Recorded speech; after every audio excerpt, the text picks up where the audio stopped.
Jadi yang dimaksud kategori yang kedua di sini. Maksudnya kalau saya kerjakan ya Rasulullah, selain menunjukkan iman saya kuat, juga melimpahkan pahala yang banyak. Cerdas orang ini. Ya, di banyak sahabat Nabi itu yang cerdas-cerdas. Ya, bahkan ada orang Baduy di hadis Muslim. Itu disebutkan begini. Ja'a Rabiun ila Nabi sallallahu alaihi wasallam, datang seorang Arab Baduy kepada Nabi sallallahu alaihi wasallam. Faqala, maka ia tiba-tiba bertanya langsung kepada Nabi, "Ya Rasulullah, bima makna wahai Rasulullah, 'allimni 'amalan basitan yadkhulul jannah." Dalam riwayat lain, "Dullani, ya Rasulullah, tunjukkan, ajarkan padaku amalan yang singkat, sederhana aja, yang penting masuk surga." Cerdas. Orang Baduy dari kampung datang ke Nabi, singkat, padat, tepat. Ya Rasulullah, ajarkan amalan, gak usah tinggi-tinggi, jangan berat-berat, singkat, yang penting masuk surga. Modal dikit, keuntungan pengen banyak.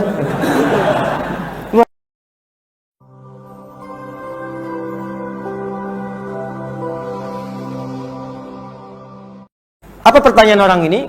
Saking bagusnya pertanyaannya, langsung dimasukkan bahkan oleh Imam Al-Bukhari dalam hadisnya selain kualitas sahihnya. Pertanyaannya, ayul islami khair?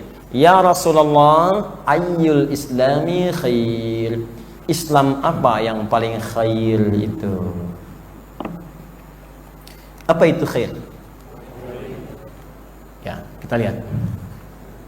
Khair itu punya beberapa arti.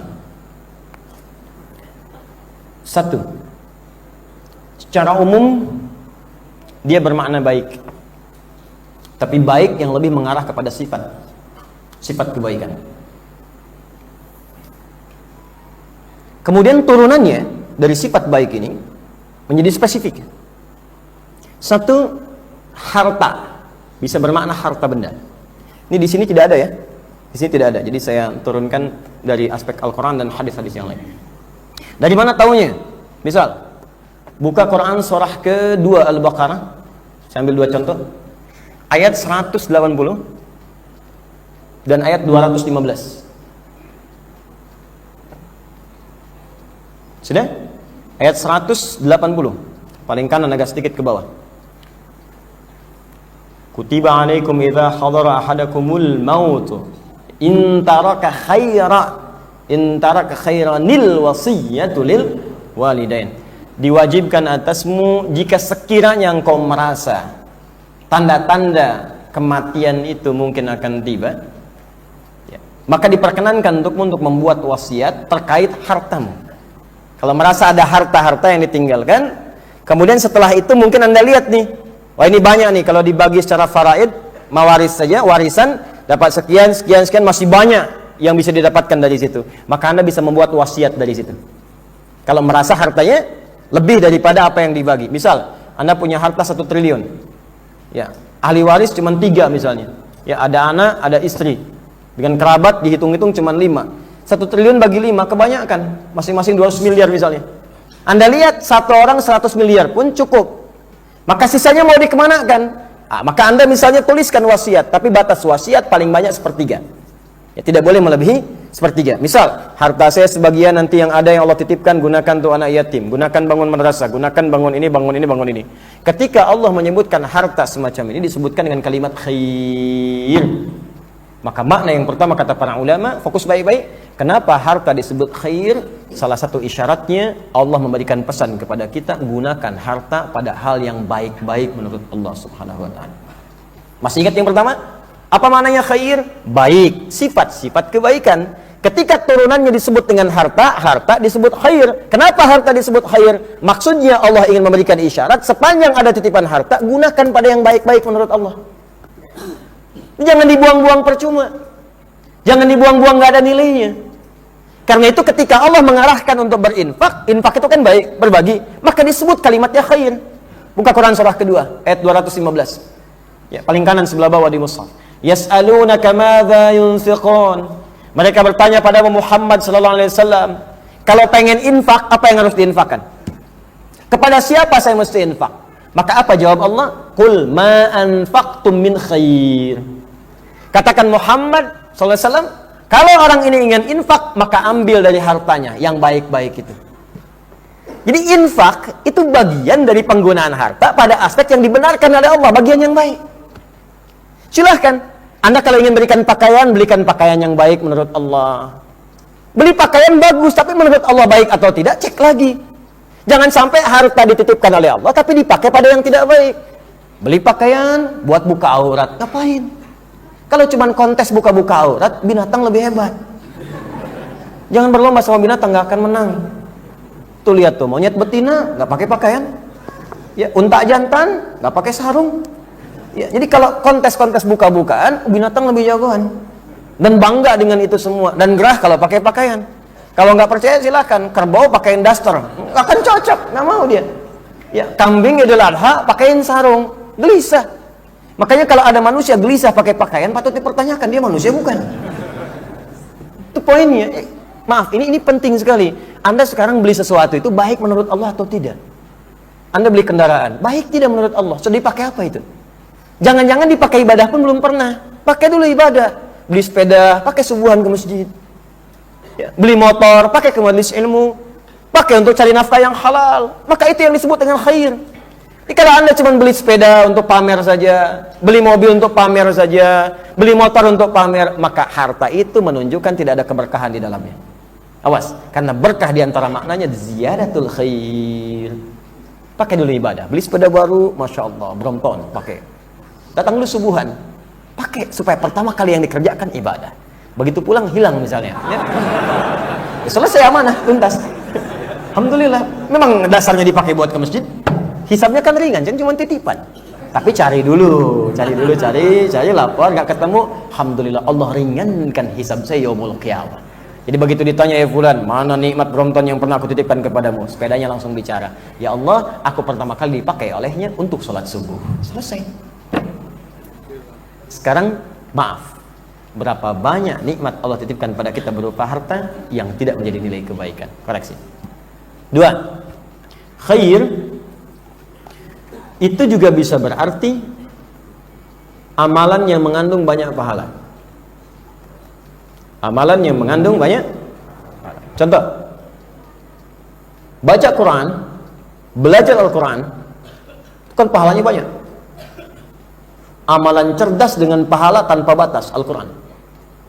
Bahkan ada ulama mengatakan, kalau Anda sedang merasa punya banyak dosa, maka cari amalan-amalan yang terasa simple tapi pahalanya mengalir banyak. Di antaranya apa? Baca Al-Quran. Kalau amalan lain dikerjakan 10 pahala. Itu konsep umum di Quran surah ke-6 ayat 160. Man jaa'a bil hasanati falahu asyru amthaliha. Siapa yang mengerjakan satu kebaikan, maka limpahan pahalanya minimal 10 kali. 10 itu bukan hitung 1, 2, 3. Pernah saya sampaikan, 1 ke 2 bisa 500 tahun, 2 ke 3 500 tahun. Salat itu disebut hasanah, teman-teman. Dalilnya Quran surah ke-11 ayat 114. Quran surah Hud ayat 114. Aqimis salata tarafayn nahar wa zulafan minal lail innal hasanat. Jadi salat disebut hasanah. Sekali salat dapat 10. Kalau sendirian, kalau jamaah kali 27. Dahsyatnya jamaah itu, luar biasa. Anda sholat sendirian dapat 10. Diselesai nih, zuhur tadi selesai langsung dapat 10 poin. 1 keduanya 500 tahun, 2 ketiga 500 tahun, 3 keempat 500 tahun. Ya, jadi kalau ada kemudian, maaf, kalikan 10, 5.000 tahun. Kalau ada orang meninggalkan sekali sholat, dia kehilangan pahala 5.000 tahun. Kali 5. Kalau jamaah, lebih dahsyat lagi. Baru datang ke masjid, baru masuk, dapat 25 kebaikan. Di hadis Muslim disebutkan, 25. Tunaikan jamaah 27 kali 10. 27 kali lipat kan? Makanya disebutkan 27 kali lipat dari yang sebelumnya, kalikan 10. Gitu cara ngitungnya. Dan kalau ke masjid, pasti akan ada amalan turunan. I'tikaf, kata Al-Imam An-Nawawi, saat masuk masjid sekaligus niatkan i'tikaf. Begitu duduk, pahala lagi. Sedang duduk, lihat mushaf, buka mushaf, baca lagi. Ya. Dan di antara pahala yang paling banyak salah satunya baca Al-Quran. Anda sholat sekali dapat 27 kali 10. Sekali sholat sendirian 10. Baca Al-Quran dinilai dari setiap hurufnya. Setiap hurufnya. At-Tirmidzi dalam hadis 2110. Ya 2010, maaf, 2010. Man qara'a harfan min kitabillahi falahu asyru hasanat. Siapa yang mampu baca satu huruf dari Al-Quran, setiap hurufnya 10. Setiap huruf. Anda baru baca Bismillahirrahmanirrahim sudah 19 huruf. Kalikan 10. Dikali rumusan yang tadi, berapa banyak kita dapatkan? Jadi kalau Anda merasa sedang futur, sedang kurang-kurang, sedang gelisah, sedang merasa banyak kurang semangat, sedang ada maksiat, coba Quran. Itu obat yang paling bagus. Makanya Al-Quran disebut syifa. Ya, Quran surah 17 ayat ke-82. Wa nunazzilu minal Qur'ani ma huwa syifa. Kami turunkan dari Al-Quran ada yang mengandung syifa. Juga rahmat. Apa di antara makna rahmat? Limpahan pahala yang bisa menutupi dosa. Ini rumusnya begini, kalau pahala dapat, dosa ditutup. Coba. Sekarang siapa yang tidak punya dosa sampai sekarang? Angkat tangan. Yang nggak punya dosa sama sekali. Ada. Nggak usah jauh-jauh ngitungnya. Hari ini aja mata tuh berapa kali salah lihat. Salah lihat. Mau masuk masjid salah lihat. Ya kan? Bawa istri yang lihat istri orang. Telinga berapa kali salah dengar. Lisan berapa kali salah bertutur. Coba cek. Banyak dikumpulkan, maka ada dosa-dosa yang bukan bagian dari dosa besar. Itu hilang dengan amal soleh. Salat, dosa kecil itu hilang. Ya, hadis Muslim, nomor hadis 233. As-salawatu ila salawat wal jumu'atu ila al-jumu'ah, Ramadan ila Ramadan kafaratun lima bainahunna wa lam takunil kabair. Salat satu ke salat lain, Jumat ke Jumat, Ramadan ke Ramadan, otomatis menggugurkan dosa-dosa kecil sepanjang bukan dosa besar. Seperti syirik, pembunuhan, zina, itu dosa besar. Ya, tapi yang kecil-kecil hilang seketika. Kalau Anda pengen cepat menghilangkan dosa kecil, yang dengan kecilnya hilang ini, iman semakin menguat. Maka apa di antara amalannya? Al-Quran. Saya mata berapa kali salah lihat nih? Allahu Akbar. 19 kali salah lihat. Dihitung itu. Buka musab. Toha. Lumayan. 2 huruf kan? Kali 10? 20. 20 kurangi 19? Habis, sisa 1 pahala. Itu kalau orang hitung-hitungan. Kalau tak berhitung, maka seketika dosanya gugur, pahala dilimpahkan tanpa hitungan. Karena itu ketika Anda belajar Al-Quran, baca Al-Quran, mengamalkan Al-Quran, Nabi mengungkapkan dengan kalimat khair, amalan yang banyak pahalanya. Ditemukan di mana itu? Di Al-Bukhari juga nanti. Nomor hadis 4719. Al-Bukhari menerima dari Hajjaj bin Minhal, Hajjaj bin Minhal menerima dari Syu'bah, Syu'bah menerima dari Alqamah bin Marthad, Alqamah bin Marthad menerima dari Sa'ad bin Ubaidah, Sa'ad bin Ubaidah menerima dari Abu Abdurrahman As-Sulami, Abu Abdurrahman As-Sulami menerima dari Uthman bin Affan dan Ali bin Abi Thalib radhiyallahu taala anhuma dari Nabi sallallahu alaihi wasallam. Kalimat yang menggunakan kata khair, khairukum man ta'allamal Qur'ana wa 'allama. Yang terbaik di antara kalian, maksud yang terbaik di sini apa? Salah satunya adalah pahala yang banyak didapatkan oleh kalian. Ya. Al-ajrul katsir atau aktsarul ajri. Amalan yang dilakukan pahala banyak mengalir. Salah satunya baca Al-Qur'an. Yang ketiga yang terakhir, makna khair, makna yang ketiga adalah sesuatu yang merubah kepribadian menjadi baik. Di satu harta, kedua pahala yang melimpah, yang ketiga adalah kepribadian yang baik. Ya, orang jahiliyah ketika didakwahi oleh Nabi tiba-tiba berubah jadi baik. Pemabuk hilang mabuknya, pezina hilang zinanya, pembunuh hilang zinanya, semua tobat jadi baik. Ketika semua jadi baik, turunlah kemudian pengakuan langsung dari Allah menggunakan kalimat khair. Ditemukan di Quran surah ketiga Ali Imran ayat 110. Ya, paling kiri sebelah atas di mushaf. Kuntum khaira ummatin ukhrijat lin-nasi ta'muruna bil ma'ruf wa tanhauna 'anil munkar. Kalian umat terbaik yang pernah ada di bumi. Apa maksud yang terbaik di situ? Yang bisa berubah dari yang tidak baik menjadi baik. Jadi kalau orang jahiliyah seburuk-buruknya orang bisa jadi baik, kenapa kita yang bukan jahiliyah tidak bisa jadi baik? Jelas? Nah, sekarang pertanyaannya, hadis ini kalimat khairnya masuk di mana? Itu poinnya. Kita belum baca, belum kaji hadisnya. Ya, baru contoh. Ayyul islami khair, ya Rasulullah, amalan apa dalam Islam yang masuk kategori khair? Nah, maksud khair di sini masuknya kemana? Apakah harta? Apakah pahala yang melimpah? Atau merubah seseorang berperilaku baik? Kira-kira masuk yang mana? 1, 2, atau 3? Jangan dikira-kira, kita lihat kemudian ya keterangannya. Ya.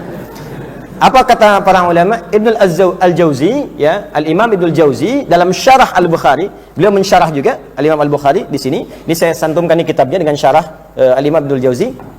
Beliau mengatakan qauluhu, adapun yang dimaksud dengan pertanyaan sahabat Nabi tadi, ayyul islami khair, amalan apa dalam Islam yang dipandang baik? Ya, tut'imut ta'am, dan diberi contoh oleh Nabi memberikan makanan atau share makanan. Arada, yang dimaksud di sini ayyul af'al fil Islam aktsara ajran, yaitu amalan-amalan dalam Islam yang kiranya melimpahkan pahala yang banyak. Jadi yang dimaksud kategori yang kedua di sini. Maksudnya kalau saya kerjakan ya Rasulullah, selain menunjukkan iman saya kuat, juga melimpahkan pahala yang banyak. Cerdas orang ini. Ya, di banyak sahabat Nabi itu yang cerdas-cerdas. Ya, bahkan ada orang Baduy di hadis Muslim. Itu disebutkan begini. Ja'a Rabiun ila Nabi sallallahu alaihi wasallam, datang seorang Arab Baduy kepada Nabi sallallahu alaihi wasallam. Faqala, maka ia tiba-tiba bertanya langsung kepada Nabi, "Ya Rasulullah, bima ma'na wahai Rasulullah, 'allimni 'amalan basitan yadkhulul jannah." Dalam riwayat lain, "Dullani." Ya Rasulullah, tunjukkan, ajarkan padaku amalan yang singkat, sederhana aja, yang penting masuk surga. Cerdas. Orang Baduy dari kampung datang ke Nabi, singkat, padat, tepat. Ya Rasulullah, ajarkan amalan, gak usah tinggi-tinggi, jangan berat-berat, singkat, yang penting masuk surga. Modal dikit, keuntungan pengen banyak. Luar biasa. Polos dia. Kata Nabi, diajarkan. Sudah, kamu kerjakan di salat fardu. Kalau ingin tambah, illa anta tatawwa, kerjakan tatawwa, nafilah, sunnah. Ini kamu puasa Ramadan saja. Kalau pengen tambah, kamu sunnah. Tiba-tiba orang itu berkata, ya Rasulullah, aku akan istiqamah pada yang fardu, dan aku tidak akan mengerjakan yang sunnah. Aku tinggalkan maksiat. Fantalaka, maka dia pergi. Maka Nabi berkata, komentar Nabi, sadaqa. Awas, aflaha in sadaqa au dakhala al-jannah. Kalau dia komitmen dengan janjinya, maka dia beruntung dan bisa masuk surga. Allahu akbar. Allahu akbar. Salat fardu aja, nggak pernah salat sunnah. Yang kedua, puasa wajib, nggak pernah sunnah. Kata orang ini, saya konsisten ya Rasulullah, saya nggak akan kerjakan yang sunnah karena keterbatasan saya. Saya kerjakan yang fardu aja dan saya jaga diri untuk tidak berbuat maksiat. Kata Nabi, kamu komitmen masuk surga. Kalau dia bisa begitu, Pak Ibu sekalian, wajar, karena dia tinggal di gurun. Baduynya Arab, kampungnya Arab, itu orang gurun, padang pasir. Kan di padang pasir itu ya potensi maksiatnya rendah. Apa yang bisa dilihat di padang pasir? Pornografi nggak ada, porno aksi kosong, ya, unta memang nggak pakai baju, ya, kadal gurunnya memang begitu, ya memang nggak kelihatan orang yang maksiat. Pantas dia katakan saya yang fardu saja. Sunnah bagi dia sulit, bangun malam badai datang, kadang-kadang angin gurun, dia potensi yang penting wajib aja sudah maksimal dia kerjakan. Sunnahnya sulit. Mau puasa nggak seperti kita sekarang, panas memang panas, teriknya luar biasa, nyari air nggak ketemu, nyari oase kadang-kadang ada. Yang penting saya nggak maksiat ya Rasulullah, saya kerjakan yang fardu. Sekarang Anda pengen ikut-ikutan? Saya pun yang fardu aja ya Rasulullah. Ya kalau sanggup silahkan, cuman jaga diri jangan maksiat. Handphone tinggalkan, karena setiap Anda buka handphone keluar potensi maksiat. Nutupnya bagaimana gitu? Nah, maka dari sekarang cari yang baik-baik, cari baik-baik, cari baik-baik, cari baik-baik. Nah, sekarang di sini yang dimaksudkan ketika dikerjakan iman menguat, pahala banyak. Apa amalannya? Nah, jadi ini salah satu petunjuk dari Nabi. Kalau kita kerjakan amalan ini, iman kita otomatis akan menguat. Dan kalau sudah menguat, ini senang amal soleh. Kalau senang amal soleh, otomatis akan mengantarkan pada derajat ihsan. Kalau sudah ihsan, sudah. Itulah ahli surga yang sedang beraktivitas di bumi dengan izin Allah Subhanahu wa taala. Apa amalannya? 1. Qala tut'imut ta'am. 1. Tut'imut ta'am. Gemar berbagi makanan.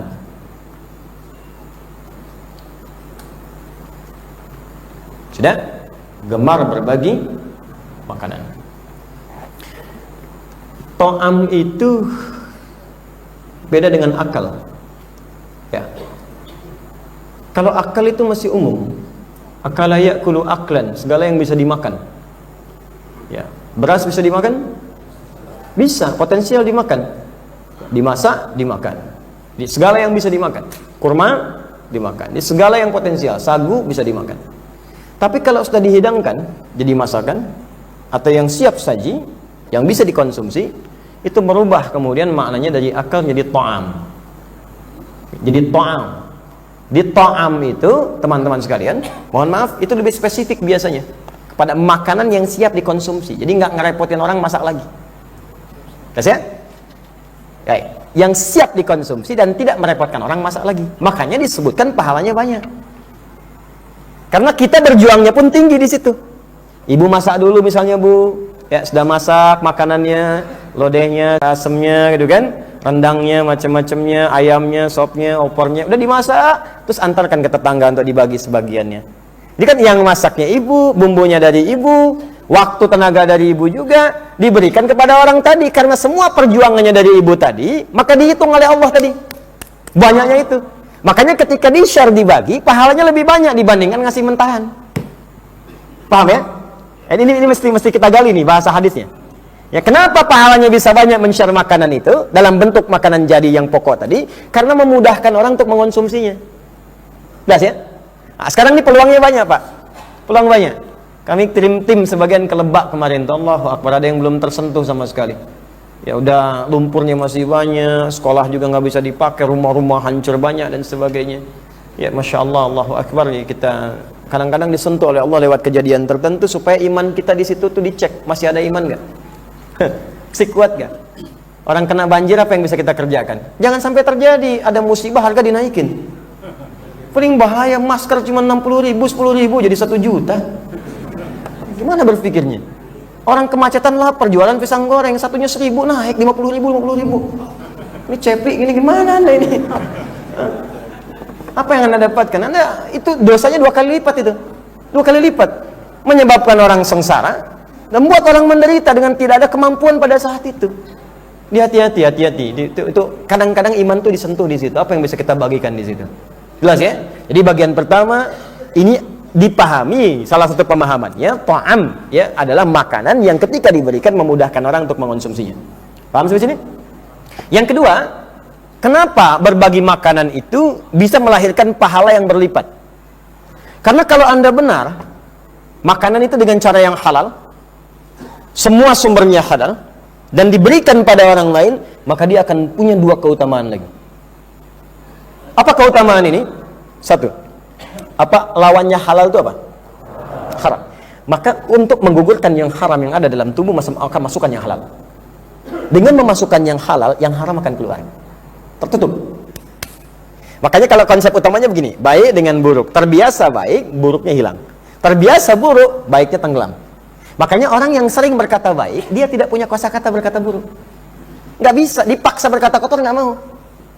Coba lihat, ustadz, kiai, guru-guru, kan nggak punya kebiasaan mengeluarkan kata-kata yang kotor. Sebab terbiasa baik. Tapi kalau terbiasa buruk pun, itu nggak bisa. Kayaknya aneh berkata baik itu. Karena kebiasaan buruknya. Ya, preman ketemu preman misalnya, Assalamualaikum, akhi, apa kabar? Wah, akhi. Nggak ada. Ya. Iya baik ketemu baik itu nyambung, chemistry-nya nyambung, frekuensinya sama. Nah, karena itu sama, halal ketemunya halal lagi, haram ketemu haram lagi. Makanya Anda kalau terbiasa pada yang halal, anti pada yang haram. Istri Anda halal, istri orang lain haram. Ya, suami ibu halal, ustadz ini haram. Ya, maka kalau Anda terbiasa pada yang halal, Anda nggak akan senang pada yang haram. Senang dalam pengertian pada hal yang tidak dibenarkan. Pekerjaan Anda kalau senang yang halal, yang haram Anda akan anti. Pak, ini fee-nya besar Pak, halal haram. Ya setengah-setengah Pak. Nggak bisa. Halal haram nggak ada setengah-setengah. Halal halal, haram haram. Ya innal halala bayyinun, innal harama bayyinun. Halal jelas, haram jelas. Jangan disatukan. Kalau sudah begitu akan dijaga oleh Allah. Jangan dicampur, nggak akan ketemu. Nah kalau haram itu sudah masuk, maka cara membersihkannya banyakkan yang halal. Sama dengan maksiat. Maksiat itu bisa hilang dengan taat. Jadi kalau terbiasa banyak berbuat maksiat, jangan putus asa, tobat aja dulu. Tobat dikerjain lagi, terus tobat. Sampai tobat itu menghentikan perbuatan maksiat. Ya, jadi kalau Anda tobat bisa kan masih dikerjakan juga, nggak apa-apa, tobatnya jangan berhenti. Tobat lagi, jalankan tobat lagi. Sampai maksiatnya berkurang, dan Anda pun terus bertobat, walaupun belum hilang seluruhnya, tapi dalam keadaan Anda berjuang untuk tobat, maka boleh jadi Allah tuliskan kematian Anda dalam status orang yang sedang bertobat. Makanya saya sering katakan, Allah mencintai pelaku maksiat yang tobat dibandingkan orang soleh yang tidak pernah merasa salah. Dan tidak ada manusia sempurna, termasuk saya, kita. Gak ada yang sempurna, pasti pernah salah. Tapi di antara kesalahan terbaik itu yang diperbaiki, bukan dipertahankan. Ya, kita koreksi di situ. Nah, maka caranya bagaimana? Yang soleh masukkan, yang salah otomatis akan keluar. Yang halal masuk, yang haram akan keluar. Maka ketika orang tua mendapati anaknya sering berbuat maksiat, coba dicek barangkali ada perbuatan-perbuatan taat yang belum diturunkan kepada anak. Jika ada orang berbuat buruk karena maaf, hartanya haram didapatkan, maka sentuh dia dengan yang halal. Sentuh dengan yang halal. Nanti yang halal ini ketika masuk ke dalam tubuh akan menutup yang haram-haramnya. Bahaya yang haram itu begini Pak, bukan hanya menanam bara neraka. Yang haram itu akan menutup pintu hidayah di setiap pusat informasi yang didapatkan. Quran surah 6 ayat ke-25. Wa fi adhanihim waqra. Kalau ada orang makan yang haram, maka akan masuk mengalir bersama darah. Kalau ke telinga nanti jadi sumbatan, jadi daging tersumbat telinganya. Bukan nggak bisa dengar, tapi kalimat-kalimat baik nggak masuk. Pintu hidayah susah. Allahu Akbar, nggak nyampe ke telinganya. Walaupun sering saya katakan, ini rumahnya, ini masjid cuma 5 meter, speaker masjid ke rumahnya begini. Itu masih belum dengar. Tapi konser musik, nyampe. Di Senayan jaraknya 50 kilo nyampe. Artisnya belum datang, tiketnya udah habis. Bahkan artis gak jadi datang pun masih habis juga. Nah, ini ustaz datang sendiri, bayangin, nerangin sendiri, rekam sendiri, nulis sendiri, ngapus sendiri, semuanya ada, masih belum tersentuh juga. Ya, tawaran tinggi gitu kan, kadang-kadang ada snacknya pula, masih belum tersentuh. Kenapa? Ya tadi wa fi adanihim waqra. Ya, ada yang lebih dahsyat lagi. Maaf, khatamallahu ala qulubihim wa ala absarihim. Di matanya itu ada penutup. Coba bayangin gini, Anda lewat masjid pulang kerja, melihat masjid, orang-orang ke masjid itu kan hidayah. Mudah bagi Allah menjalankan Anda lewat jalur yang lain. Tapi kenapa Anda lewat situ? Itu hidayah. Kalau imannya masih kuat, halalnya kuat, haramnya itu kemudian hilang, terkikis, maka yang haram-haram di mata akan ditutup dengan yang halal. Hilang, dibuka kemudian, terbuka pandangan. Maka mata akan memandang dengan pandangan iman. Allah, banyak orang ke masjid, mampirlah dia ke masjid itu. Tapi kalau kemudian pun tertutup ini, wa'ada absarihim ghishawa, halalnya tertutup, haramnya terkumpul di situ, maka ini yang menyebabkan sulit. Dengar adzan nggak suka, lihat orang ke masjid kemudian jadi sentimen, dan seterusnya. Paham sampai sini? Nah, maka sering-sering berbagi makanan dengan cara yang halal boleh jadi dari pembagian itu bahkan ada asbab hidayah bagi orang yang menerimanya. Makanya Nabi sering katakan berbagi dan jangan lihat siapa yang dibagi. Coba teman-teman, maaf ya, teman-teman bahkan yang masih pakai seragam dan sebagainya, bukankah di kantor mungkin tidak semuanya sama-sama muslim, tidak semuanya beriman? Kenapa saat jam makan misalnya Anda ada rezeki lebih, ajaklah dia, jangan pilih-pilih. Ajak yang non-muslimnya, terapkan hadis nabinya, bawa dia, yuk makan yuk, saya yang traktir, gitu aja di lisan. Lalu ketika itu berikan dengan yang halal, niatkan, ya Allah saya niatkan dengan makannya dengan izinmu ya Allah, berikan hidayah kepada kawan saya ingin bersamanya di surga dengan izinmu ya Allah, kau kumpulkan saya di dunia, jangan pisahkan kami di akhirat. Niatkan. Makanya dalam berinfak tuh nggak pilih-pilih dalam urusan harta. Jangan karena tangan Anda non-muslim Anda tinggalkan yang muslim Anda ajak, tidak. Ajak dia, ini diajak muslim aja, kemana nih bos? Mau makan, saya kok nggak diajak? Kamu kafir sih. Nggak begitu caranya. Ajak, traktir, makan. Tumben ya hari ini traktir. Bukan saya tumben, Nabi lewat hadis memerintahkan saya membagi. Gitu. Besoknya dia tanya lagi, bro, Nabi sudah memerintahkan bagi lagi belum? Alhamdulillah sudah mengakui Nabi Muhammad kan, sudah mengakui lagi. Awalnya canda, lama-lama dia tertarik. Karena yang halal terus masuk, yang haram keluar. Kalau sudah semakin banyak masuk yang halal, lama-lama akan lebih banyak tertarik. Punya Quran gak di rumah? Dan nanya tuh. Hadis yang kemarin yang kamu bilang tuh mana sih? Dan nanya tuh, itu udah pertanda tuh. Masukkan, nih bukunya nih, sengaja Ustaz Adi tuh sampai asli dari Nabi, nggak ada Indonesianya. Aku pengen yang terjemahan aja. Terjemahan dia. Itu akan lebih cepat Pak masuk. Nah itu bagian pertama. Yang kedua, makanan halal itu kalau dikonsumsi oleh orang yang muslim, Anda share, maka dia akan melahirkan profit untuk Anda. Ketika orang itu beramal soleh dengan tenaga yang dihasilkan dari makanan yang Anda bagi, maka amal solehnya akan mengalir pahala juga kepada Anda tanpa dikurangi sedikit pun. Hadisnya sahih, di hadis Muslim. Man dalla ala khairin falahu ajruhu mithla ajri fa'ili min ghairi an yankusa min ajri syai'. Man sanna fil islami sunnatan hasanatan falahu ajruha mithla ajri fa'iliha min ghairi an yankusa min ajri syai'. Dua hadis. Kata Nabi, siapa yang menghidupkan sunnah-sunnah dalam Islam, ini kan sunnah Nabi, Nabi yang sampaikan, berbagi makanan sunnah Nabi. Siapa yang menghidupkan itu lalu dikerjakan oleh orang lain seterusnya, entah dia kemudian mengerjakan berbagi makanan lagi, bisa jadi demikian, atau hadis yang pertama tadi difasilitasi dengan makanan, ditunjukkan lewat yang halal, lalu diamalkan dengan amalan tertentu.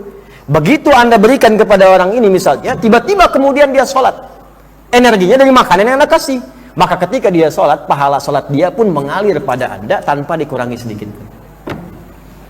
Makanya berbagi makanan ini sering dianjurkan saat Ramadan, karena Ramadan itu bisa melipat gandakan pahala amalan setidaknya sampai 10-100 kali lipat hari biasa.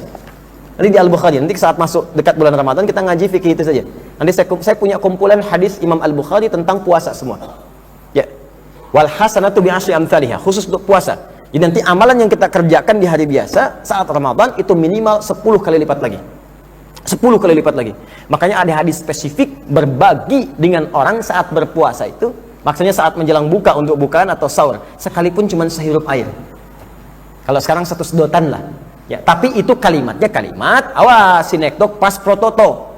Ya, sebagian mewakili keseluruhan. Maksudnya jangan dikasih nih, ayo sini, buka dulu. Begitu disedot, udah cukup. Kok cuma 1 sedotan? Hadis Nabi.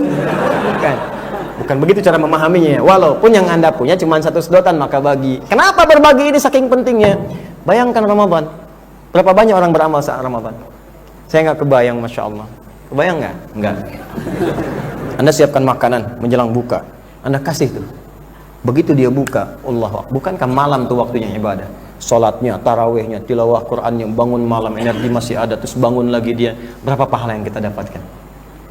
Kalau malam itu bertepatan dengan malam Al-Qadar, Anda suplai ke masjid untuk i'tikaf, walaupun cuma buahnya, walaupun cuma teh manisnya, kopinya ditaruh oleh Anda, dan dengan itu dia bangun malam, terus dia ibadah, Allahu Akbar, Anda ketiduran.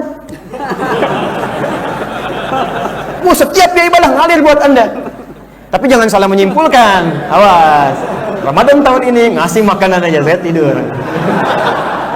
Itu cara yang keliru. Ya, jelas ya? Jadi yang pertama dia bisa jadi asbab hidayah, ya, atau menghilangkan yang haram pada dirinya, atau yang kedua dengan makanan yang dikonsumsi itu bisa melahirkan pahala-pahala tambahan pada orang yang mengerjakan nilai kebaikan.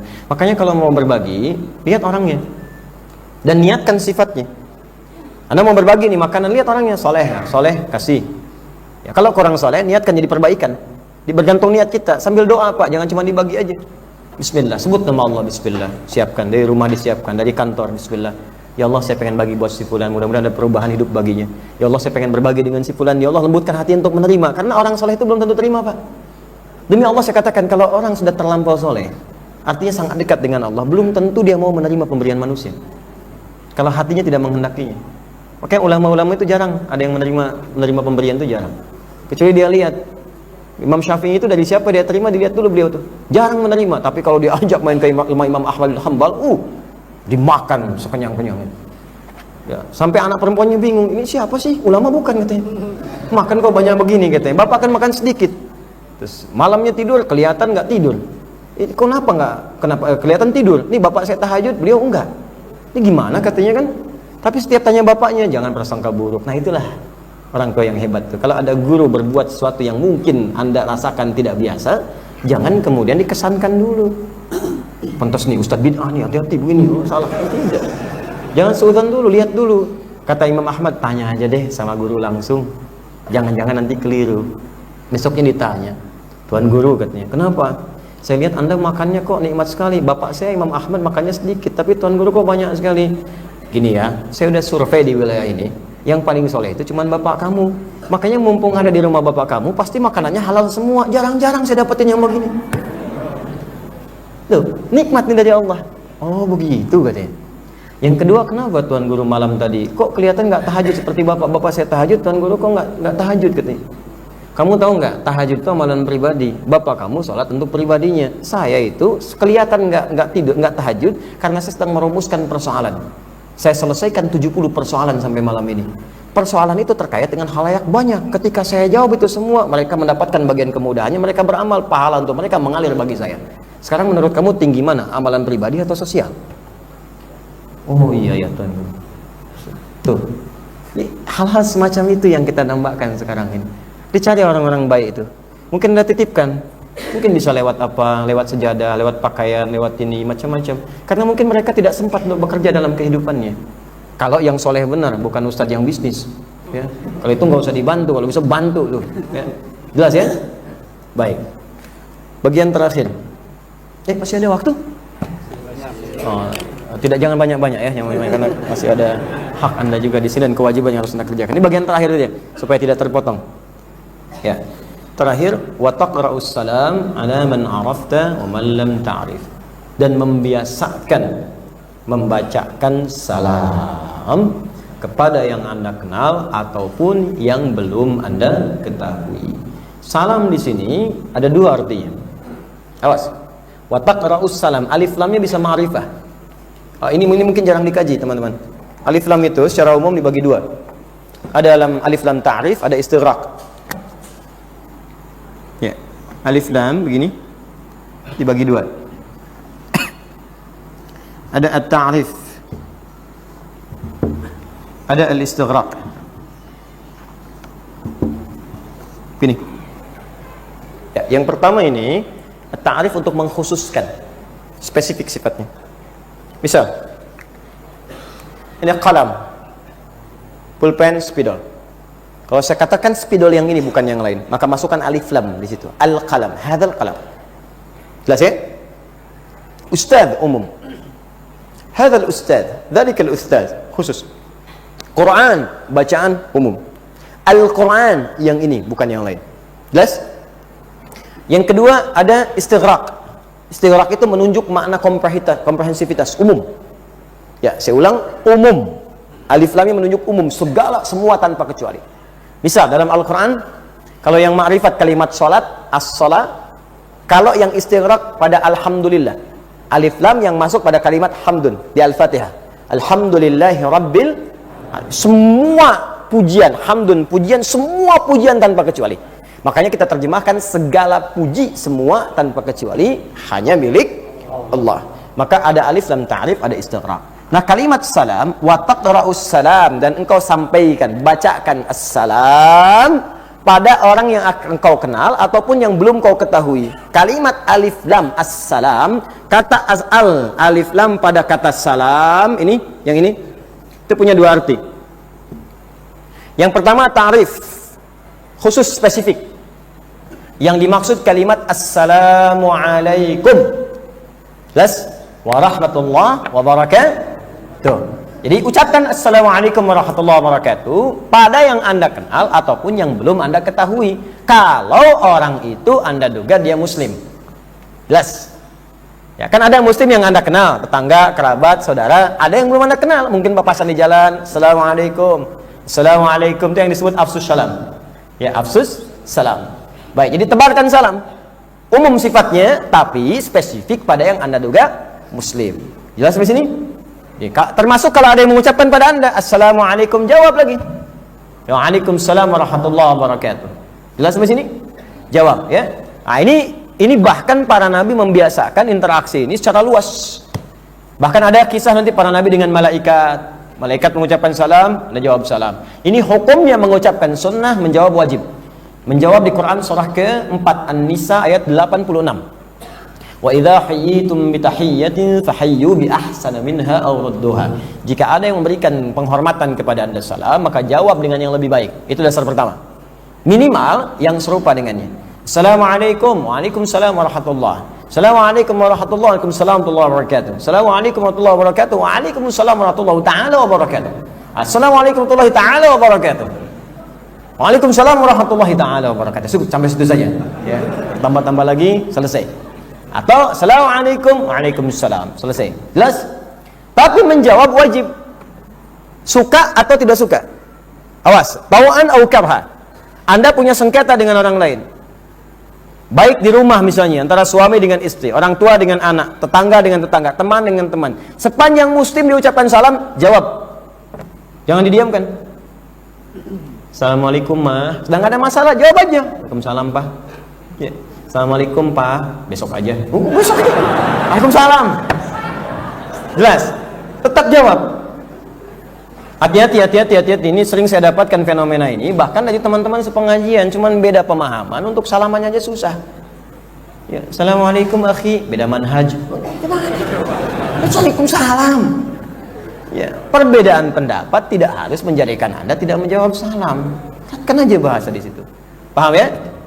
Baik. Kemudian yang kedua, ini umum sifatnya. Salam, konteks di sini bisa perdamaian. Ya, kedamaian, salam. Ketenangan, salam. Kebahagiaan, salam. Awas, hati-hati. Jadi konteks di sini alif lam istighraq luas, segala hal terkait dengan perdamaian sebarkan. Ya karena itu tepat di sini mengatakan Islam itu agama damai. Tunjukkan pada saya ayat mana yang mendorong pada kekerasan dalam Islam. Nggak ada. Buka Al-Quran, bacakan di hadapan saya. Anda temukan satu ayat saja menyuruh pada kekerasan dalam konteks yang tidak dibenarkan, bahkan pada nilai kemanusiaan. Demi Allah saya katakan, pada saat itu juga, coba cek, tunjukkan pada saya. Akan ditemukan. Akan ditemukan. Bahkan ketika diperintahkan ayat-ayat jihad pun dalam konteks peperangan, itu bukan untuk menghukumi orang dalam konteks menzaliminya atau memerangi orang, bukan. Dalam konteks membela diri. Akan cek. Atau menegakkan kebenaran. Di luar itu nggak ada kebenaran pun disepakati benar oleh manusia pada umumnya. Silahkan dicek. Anda diagresi, ada agresi datang misalnya, Anda pertahankan kan? Maka masuk kemudian nilai Islam di situ. Pertahankan nilai kebenaran ini. Berjuang demi negara, niatkan sebagai ibadah. Niatnya ibadah, maka muncul pahlawan-pahlawan nasional. Pangeran Diponegoro bangga dengan jubahnya, dengan zikirnya, dengan pakaian Islaminya. Imam Bonjol, ya, Kiai Haji Nur Ali, itu banyak kiai-kiai datang dulu keluar sampai muncul resolusi jihad dan sebagainya. Jadi saya ingin tunjukkan kepada Anda teman-teman sekalian, dalam Islam itu nilai kebaikan itu tinggi. Kecuali dalam konteks tadi, pertahanan, pembelaan, atau menegakkan kebenaran. Dan nggak ada jihad itu memerangi orang tuh nggak ada. Dalam arti menyakiti, tembak ini, bom ini, bunuh ini, nggak ada. Silahkan cek, nggak akan ditemukan asalnya. Bahkan taruhannya apa?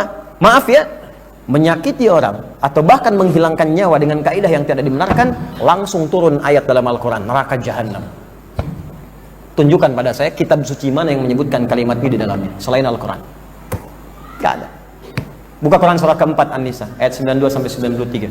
Wa may yaqtul mu'minan muta'ammida fajaza'uhu jahannam. Siapa yang sengaja merencanakan pembunuhan, apalagi korbannya satu orang yang beriman, fajaza'uhu jahannam, maka balasan yang tertimpal baginya neraka jahanam. Orang beriman mana yang pengen masuk neraka jahanam? Enggak ada. Khalidan fiha, kekal di dalamnya. Wa ghadiballahu alaihi, Allah murka kepadanya, wa la'anahu, dan melaknatnya, wa 'adalahu 'adzaban 'azima. Dapat 5G sekaligus. Habis tuh, hancur. Neraka jahanam, 2 kekal di dalamnya, dimurkai oleh Allah, dilaknat oleh Allah, dijanjikan siksa yang berlipat. Siapa orang mukmin yang sadar dan waras dan sehat bercita-cita masuk neraka jahanam dengan 5 keburukan tadi? Nggak akan ada. Makanya jihad itu penting. Kalau ada orang kemudian mengatakan jihad tak boleh ada jihad ini, waduh bahaya ini. Jadi kalau negara ini diserang misalnya, siapa yang membela pertama kali di garis depan? Mesti ada, cuma ditempatkannya di mana? Ya, makanya dari dulu ditempatkan di bab sejarah untuk motivasi, sejarah perjuangan bangsa. Dikenal Bung Tomo di Indonesia mengucapkan takbir di Surabaya, dikenal di sini kalimat-kalimat takbir itu dalam bab sejarah, nggak pernah ditempatkan di bab fikih. Kapan bab fikih itu masuk? Ketika ada orang memang bergerak di dalamnya. Tentara kita yang muslim mau berjuang masuk, terapkan di bab fikih, terapkan cara sholatnya, terapkan cara ibadahnya, terapkan cara makannya, masuk di situ. Jadi jangan sampai bab ini dibawa, disampaikan masyarakat awam, itu yang keliru. Makanya kalau ada orang ngajak Anda taklim dengan nuansa kekerasan ini, melanggar ketentuan Nabi, cepat tinggalkan. Datang taklim, Anda ini banyak dosa. Untuk menutup itu, langsung berjihad. Caranya bagaimana? Bom kedubes ini. Wah. Bawa setrika ke istana, isi dengan bom. Wah. Langsung tinggalkan. Ini bahaya. Ya. Makanya nggak akan pernah muncul dari orang beriman yang benar itu bom panci, bom kulkas, bom oven, bom setrika. Udah aneh-aneh manusia sekarang itu. Ya. Anda cukup baca hadis ini, maka kita bisa paham mana yang diikuti, mana yang ditinggalkan. Selesai. Tuntas. Makanya kalau ada taklim yang mengajarkan pada hal-hal kontradiktif dengan ini, kata Islam damai, terus mengajarkan kekerasan, pasti salah. Islam menyatukan, ini memecah, pasti keliru. Ya, kita perbaiki tetap dengan cara yang ma'ruf. Itu pun caranya baik. Jangan sampai mengajak kepada yang ma'ruf dengan cara yang mungkar, atau mencegah kemungkaran dengan kemungkaran yang lebih buruk lagi. Itu pun tidak diperkenankan. Jadi ini maksudnya kepada yang kita kenal assalamualaikum wa man lam ta'rif, itu bisa konteksnya luas. Ya, sebarkan perdamaian, sebabkan kebaikan, sebabkan kemudian ketenangan, sebabkan kenyamanan dalam hidup. Karena itu dimanapun orang Islam itu tinggal, pasti akan menyampaikan risalah ketenangan bagi setiap orang yang hadir di lingkungannya. Jadi kalau Anda sekarang pulang, kembali ke tugas masing-masing di kantor, maka praktekkan di sini. Buat orang tenang di kantor, jangan Anda masuk orang bubar. Ya, bikin tenang, bikin orang senang. Ya, tegakkan kejujuran, disiplin dalam pekerjaan, tunaikan tugas dengan baik, jauhi hal-hal yang kontroversial, hal-hal yang tidak jelas, hal-hal haram, tinggalkan semua itu. Dan tunjukkan ketika ditanya, kenapa Anda begini? Karena saya muslim. Karena saya muslim. Wah, kamu orang paling disiplin karena saya muslim. Kamu jujur banget sih pekerjaan karena saya muslim. Nabi menyuruh saya begini, Allah perintahkan saya begini. Sudah selesai. Dan kalau Anda kerjakan semua itu, istiqamah di dalamnya, thumma istaqamu tatanazzalu alaihimul malaika alla takhafu wa la tahzanu wa abshiru bil jannati allati kuntum tu'adun. Wallahu ta'ala a'lam bis-shawab. Inilah makna hadis yang dimaksudkan. Ini diantara tanda yang menguatkan iman, gemar kita mengucapkan salam, berlaku baik dalam hubungan sosial kita, menebarkan kedamaian dan kebaikan-kebaikan. Juga lebih daripada itu, kita berusaha meningkatkan amal saleh supaya pulang dalam keadaan baik sisi Allah Subhanahu wa taala. Saya ingin mengajak kepada semuanya, kita tidak tahu di titik mana kita akan pulang. Tapi kalau saya katakan semua kita yakin bahwa kita masih banyak kesalahan. Kita masih banyak dosa. Maka orang cerdas ketika merasakan banyak dosa, dia akan berusaha menutup dosa dan menghapus kesalahannya sebagai persiapan pulang kepada Allah Subhanahu wa taala. Maka mulai hari ini perbaiki diri kita, pulang ke rumah. Perbaiki hubungan dengan pasangan hidup, perbaiki hubungan dengan anak-anak dan keluarga, kemudian kompak untuk beramal soleh sesuai dengan passionnya masing-masing. Akhir karim, antum yang bekerja, bekerjalah karena Allah. Tinggalkan yang haram, jauhi yang Allah tidak sukai. Bawa rezeki yang halal, kasihan anak-anak antum. Kalau antum wafat, siapa yang rawat dia? Kalau antum tidak wariskan makanan yang halal, maka besar kemungkinan dia akan sulit hidupnya di masa depan. Jangan sampai depan dia punya persoalan dan terbebani karena perilaku antum dalam kehidupan yang saat ini. Duhai para ibu, berlakulah yang baik-baik. Wariskan akhlak mulia kepada anak-anaknya, karena boleh jadi saat ayah bekerja, anda yang lebih banyak bersama anak-anak anda. Kalau kita istiqamah dengan demikian, apapun yang kita kerjakan, insya Allah semuanya akan baik, bebannya akan diangkat, hidup akan ringan, dan lebih ringan saat kembali kepada Allah untuk mempertanggungjawabkan apa yang kita kerjakan.